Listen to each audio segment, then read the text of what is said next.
Nalugi raw tayo noong 2025 at sabi ng administrasyon, babawi daw tayo sa 2026. Gaano tayo kalapit sa pangako na ito? At meron nga bang mababago sa ating takbo na ekonomiya sa susunod na taon? Yan po pag-uusapan natin sa araw na ito. Ito po muli si Attorney Mike Operario. Sa recent Global Investment and Risk Resilience Index na ipinalabas, ang Pilipinas po ay nag-rank 169 out of 226 countries. Ibig sabihin, sa 226 na bansa, ang ranggo po natin ay 169 sa pinaka-pinagtitiwalaan na investment destination sa buong mundo.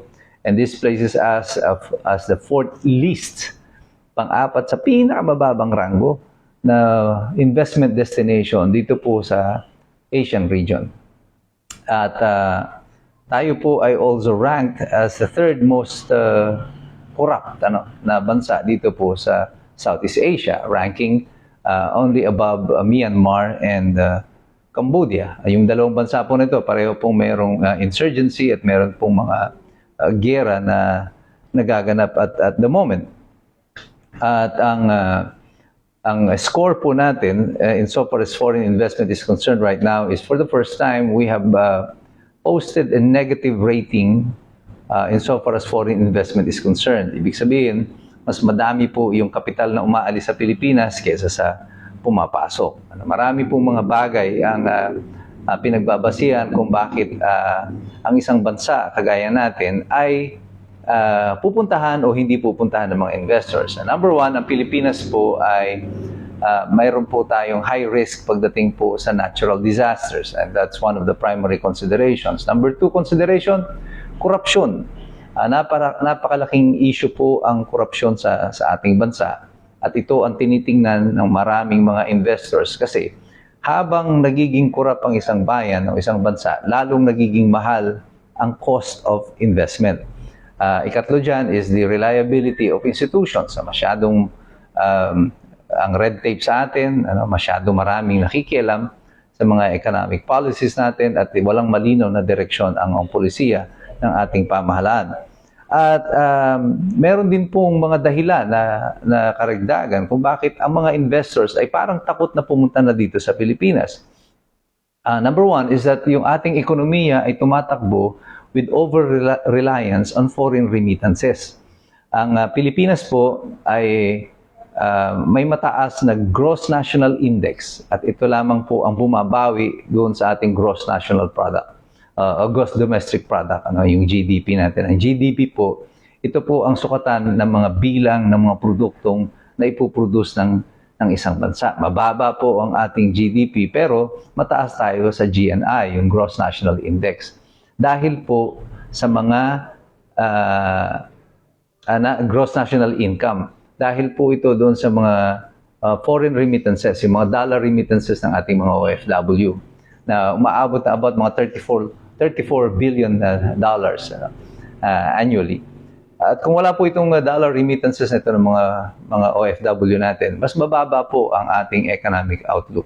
At ito'y tinitingnan ng ating mga investors na ang ating bansa ay pinatatakbo and overly dependent on foreign remittances. Paano kung naputol yung foreign remittance na yan, very shaky ang ating pamahalaan. Kaya natatandaan nyo, nung nag-threaten yung mga OFW noon, na hindi sila magpapadala ng kanilang mga foreign remittance sa Pilipinas, medyo nanginig po yung ating mga pinuno. At actually, parang nanakot pa sila na magkakansela daw ng passport pag hindi nag-remit yung mga Pilipino. At sinabi ko naman, malaking kalokohan po yun. Hindi po yun ang basihan ng pagkansela ng passport ng Pilipinas. Isa po sa malaking dahilan din yung ating kawalan ng competitive export products. Wala po tayong mga produkto na globally in demand na sasabihin mo na hahanapin talaga mula sa atin. For example, Taiwan, meron sila yung mga microchips, yung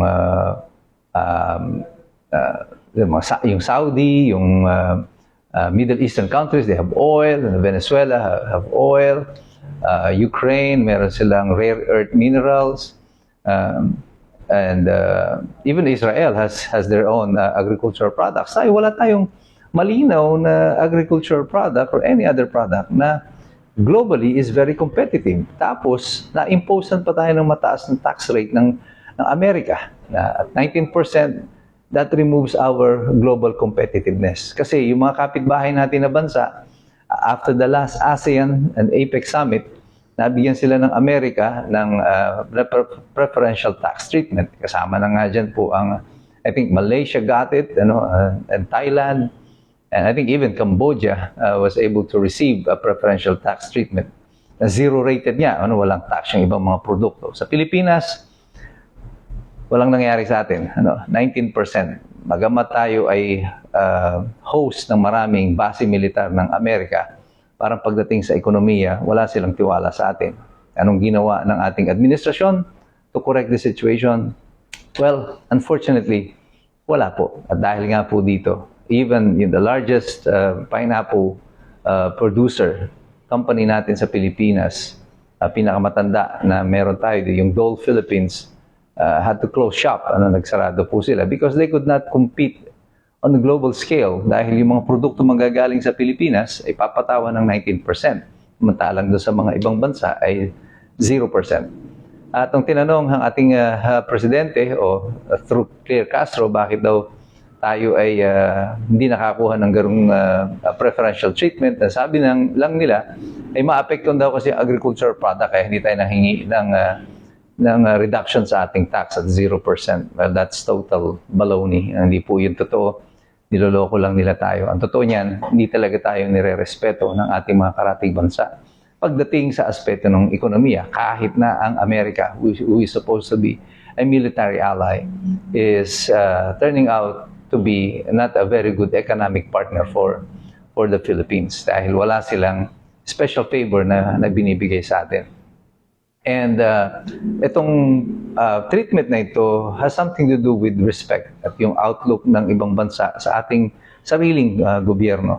Mukhang wala talaga silang respeto sa ating pamahalaan at wala silang pakialam kung anong mangyayari sa atin.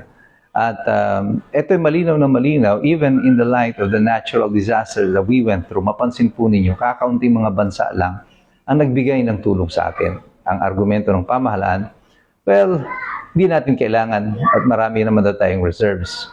Well, that's a total baloney. Hindi po yan totoo. Walang bansang hindi nangangailangan. Ang nangyari lang, walang may gusto magbigay sa atin dahil wala na rin po silang tiwala ng mga donation na papasok sa atin ay magagamit ng tama. Dahil po dito, ang sinasabi ng pamahalaan na tayo babawi sa 2026 appears to have no backing at all. At mukhang kung ano ang inabutan natin, paano magtatapos ang 2026, ganun din magtatapos o mag-uumpisa ang 2025, nagtapos ang 2025 ng bagsak tayo. 2026, sa arangkada tayo ng bagsak pa rin. And there appears to be no major policy changes or shift na mangyayari sa mga dadating na panahon. Anong kailangan natin? Well, ang kailangan natin ay pagbabago ng filosofiya, ng papatakbo ng ating bansa. Kailangan natin makuha ang respeto ng ibang bansa tungkol sa ating pamahalaan. Pero iyan ay isang bagay na mukhang malabong maganap dito sa kasalukuyang administration. The people that is surrounding or around Malacanang right now are the primary reasons kung bakit walang tiwala sa atin ang international community.